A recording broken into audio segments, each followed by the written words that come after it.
This time, for those of you who have purchased an electronic starter kit but are unsure of what to do next, I would like to introduce a few gadgets that you can make using just the starter kit.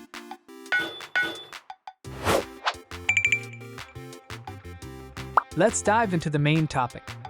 Before introducing the gadgets, let me briefly explain the contents of the starter kit I used. The one I purchased is from a Chinese company called ELEGOO, and for 4,000 yen, it includes everything you need for electronics projects, such as a microcontroller board, sensors, cables, and more. When categorizing the components that could be used for gadgets, they look like this, and my personal impression is that it's quite a well-balanced set. It even includes batteries, cables, and resistors of various sizes, so with this kit, you won't run into trouble with electronics projects for a while. I decided to use these components to create a prototype. The first gadget is what I call the world's smallest instrument, made with a joystick. Let's start with a demo to show you what it looks like.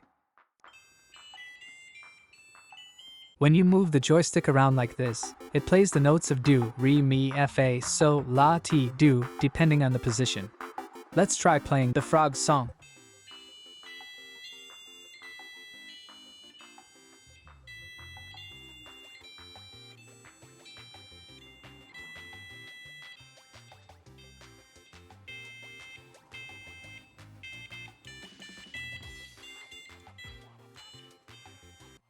Here, I used the joystick from the starter kit as the input component and a passive buzzer as the output component. The program is almost the same as the one that came with the kit. I just changed the sound based on the joystick's position. Anyone can easily implement this. The second gadget is a smartphone accessory that helps prevent texting while walking. When you attach this gadget to your smartphone and bring your face close to it, the system detects that you are focusing too much on the phone and fires a rubber band at you.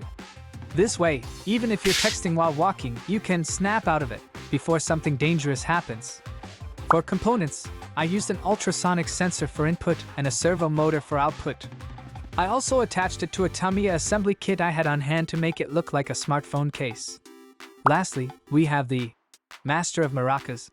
When you shake the maracas in time with the dan marks coming from the right, it displays good if you're on time and bad if you're not.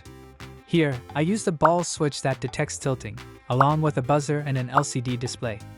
I think if I used a higher resolution display, more accurate sensors, and worked on the design, it could look more authentic.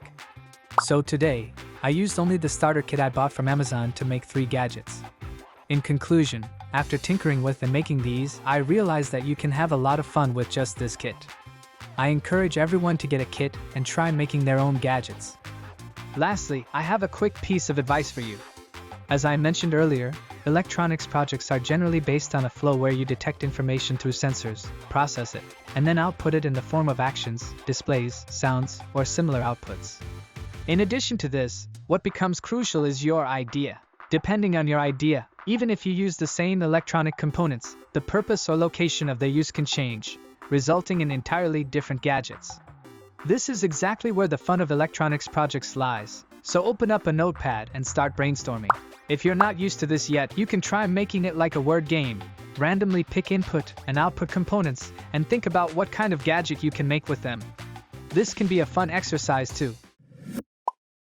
This time, I introduced some gadgets that can be made using only a starter kit for those who have bought an electronic starter kit but are unsure of what to do next. While there are countless types of kits available beyond the one I used, the basic structure is input, processing, and output. Keep in mind that by changing the use or location of the components, and with the right ideas, you can create your own original gadgets. That's all for today. On this channel, we post videos that explain the essential knowledge and tools beginners in electronics projects should acquire, offering a comprehensive learning experience from the very basics. If you are just starting with electronics projects, please don't forget to subscribe to the channel. We also welcome your comments and likes on this video. Wishing you a wonderful experience with your electronics projects.